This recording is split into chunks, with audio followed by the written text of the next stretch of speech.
I'm just giving a quick update as to, some people would have seen today, there was a little judgment made at the Old Bailey with regards to my trial. So next Tuesday, the 23rd, I will stand trial again for contempt of court. Now, there was a judgment made today by the judge. He passed a judgment to say that he will take the case himself and he will prosecute and judge, from what I understand. There were submissions and a legal argument that this has to go to the Attorney General. The Attorney General then instructs a prosecutor. That hasn't happened, and it's actually, which I just don't understand how this can be. It's actually the judge who's added extra charges. So the person who's going to judge it has added more charges. I can't have a jury, so I haven't got a jury. So I'll be tried for contempt of court for breaching a reporting restriction that multiple other journalists the same weekend breached. None of them have faced prosecution. In fact, their cases were sent to the Attorney General. Sending it to the Attorney General, from what I understand from my legal team, is the correct procedure. Now, the case that I was sent to prison for standing outside is actually still under reporting restrictions.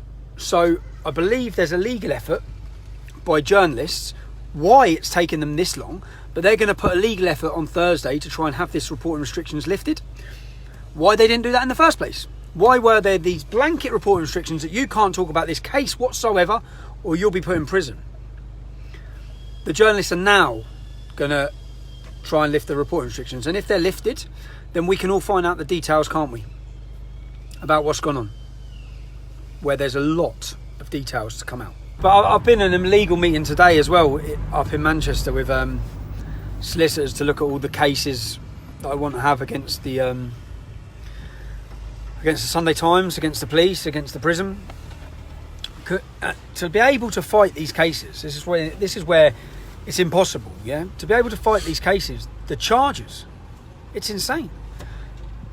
But that's another whole video and another whole story. This story is to let people know that on the 23rd I'll be standing trial at the Old Bailey. I know when I walked around the corner last time, it was such a feeling that many people would have turned out, and it felt amazing. Rather than being worried or concerned, which obviously I will be, I felt elevated. So what I understand is the trial will happen on the 23rd. Now he's going to find me guilty. I just don't understand how a judge can. I don't understand. I do not get it, which I'm sure these legal arguments will come up again. How the procedure, the reason my case got dismissed last time was because they did not follow procedures. They're not. This is not following procedures again. From what I understand from my legal thing, and we're currently at. While we're on it, I Am Soldier X campaign is currently at nearly 185,000 signatures. I'd ask, if you haven't signed it, please sign it. It'll take 1 minute. I want to have at least 200,000 signatures when I go and deliver this. I want to deliver it before my court case now. I think I will do, in case I'm not here. I want to deliver it. I know there's a demonstration on... Is it this Sunday? Yes. This Sunday there's a demonstration by Veterans Against Terrorism starting at Leicester Square at 12 o'clock. Veterans Against Terrorism are a brilliant organisation set up in the wake after the Manchester bombings. Ex-servicemen who are coming together, who are probably like most people now, feeling like they serve their country to protect it from the very people that are here, to protect it from, say for example, the 22,000 Muslims that are on the jihadi terror watch list. Why are they here? Why are they being allowed to walk the streets? But anyway, there's a march, and the march has now changed its name to #IamSoldierX. That will be the march. If you want to join that, I'd advise to do so. They're a great organisation. I wish I could be there myself, but because I think I'll probably be in jail on Tuesday, Wednesday, I'm taking my children away for the weekend. So I wish I could be here. And I've been travelling, and we've been everywhere, and I'm everywhere for the next 2 days as well, or 3 days until we go. We will be, yeah. So if you haven't signed it, sign it. As I said, we're nearly at 185,000. We want to be at 200,000. The support has been unbelievable. You might have seen that our armed forces apparently got 2% pay rise. But what they don't tell you is they put their living conditions, they have to pay to live where they live. They put that up and they put their food up. As I'm talking, I read a report. I've been reading so much to try and get, I think that once I get caught out of the way, either way, if it's me going away and come back out, I want to tell the stories of many of these armed forces, of what's happening to them, of why they feel the way they do, and their standard of living, the support they receive, the neglect shown towards them. And I want to run videos or make videos about each individual thing and tell these people's stories, because they don't have a voice. And I realise that I've been breaking my heart sometimes reading some of these messages I'm getting. Some of the messages I'm getting about what conditions they're living under, about people who have suffered, people who have been blown up, people who have then been, all it's coming down to money, trying to prevent them getting the access to the facilities they need, the support they need. They're basically just being dumped. And that's why this I Am Soldier X campaign, I can see it's going to explode, in the sense of people want a voice. These people are being neglected. And even like 8,600 members of the army are clinically obese. I read a report yesterday. 8,600 are obese. Why are they obese? That's what you should be asking. Why are they obese? And then you look at the food that they're getting given, that they're getting fed, and they have to pay for it themselves. It used to be deducted automatically out of their wages, so they'd automatically just get their meals and their food. Now it goes on a pay-as-you-go system. So by the end of the month, either they haven't got a lot of money either, and a takeaway, 2-piece chicken and chips or a kebab, is a lot cheaper. Yeah, and so that's why. Just the whole. I think 2 Weetabix went up from, they said 50p. The next day they come in, it went up two Weetabix and milk. The next week when they come in, it was £1.30. So everything, I'm finding out so many stories. But again, I don't want to rush it all.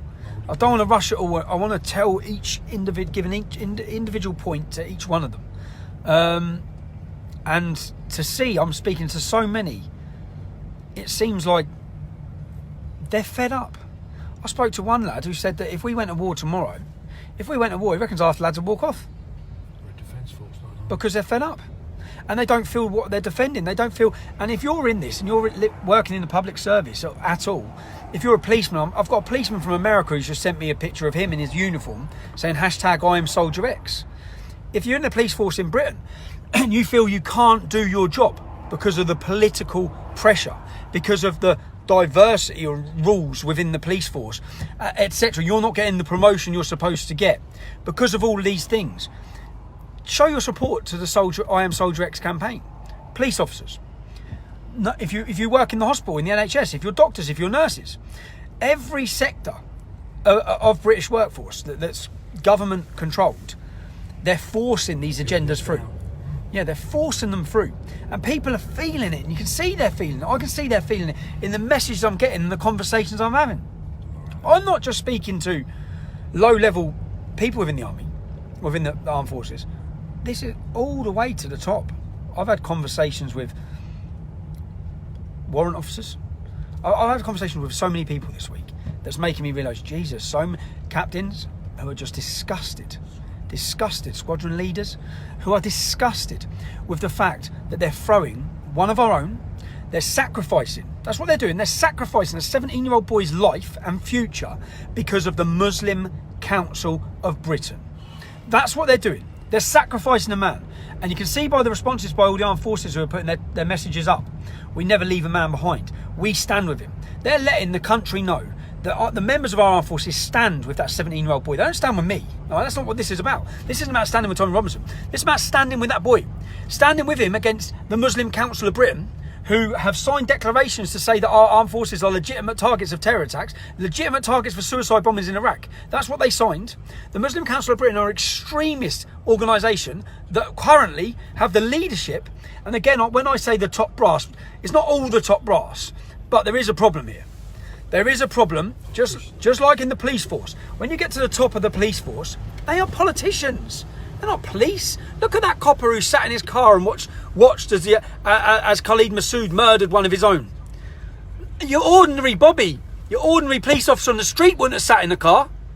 You wouldn't have sat in the car, but at the top, where we have cowards with silver spoons who are so detached, so detached from their own workforce, from their own community, from their own people, to realise the level of anger and frustration and resentment that people are feeling due to the appeasement and the political correctness that's been shoved down everyone's throats in this country, that you think you can get away. And if you are one of those top brass watching this video, if you made the right decision, currently your army personnel are uniting, but they're not uniting on your side, they're uniting for Soldier X, and that's not going to die down.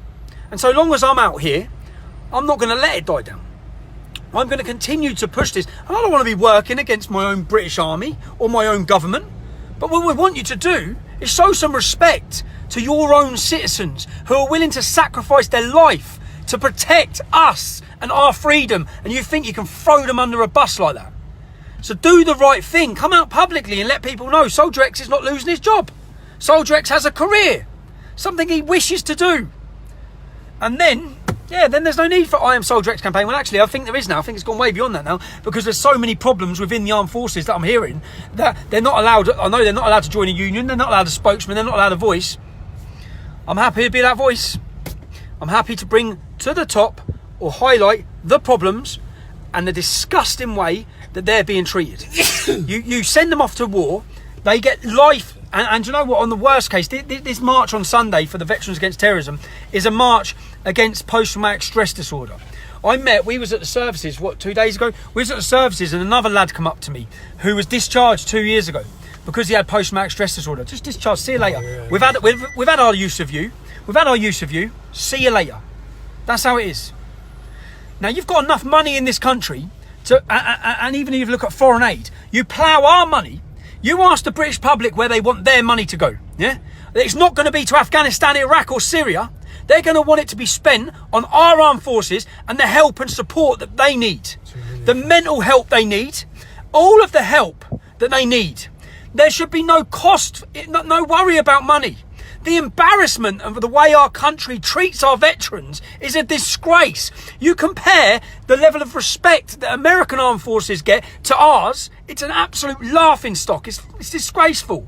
£2 million Anjem Choudhury. Yeah, Anjem Choudhury's now, the cost to protect Anjem Choudhury now will be £2 million a year.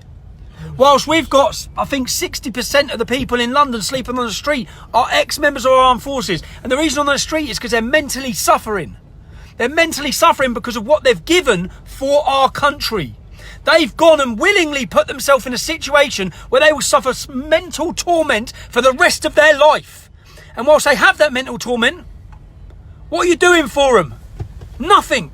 But penalising them, calling them extremists. Like this Sunday for the demonstration, you come down on them. But anyway, I'm going to stop ranting because it's winding me up. But just, if you haven't signed the petition, sign it. I hope to see as many of you as possible on the 23rd, next Tuesday at the Old Bailey.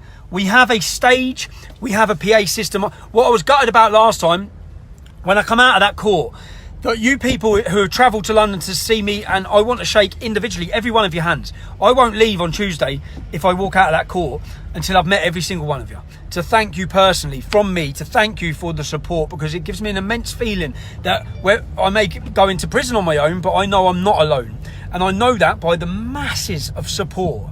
And I also I understand the public feeling, or my finger would be on the pulse, so far detached from our politicians, just by the reaction I get in every single town and city, everywhere I go. So understand this, if you're thinking this and you're signing the petition, you're feeling this way, you're not alone. You are not alone. You are part of a tidal wave of patriotism that's sweeping this country in an uncontrollable state, and they have no idea what to do with it. They do not, at the minute, their thoughts are to try and shut me up or try and lock him up in prison. That ain't going to work. The cat's out of the bag. No matter what you do, the cat's out of the bag. Public feeling is growing. It's growing for patriotism, for nationalism, for identity, for our culture. You can't stop it. Thank you.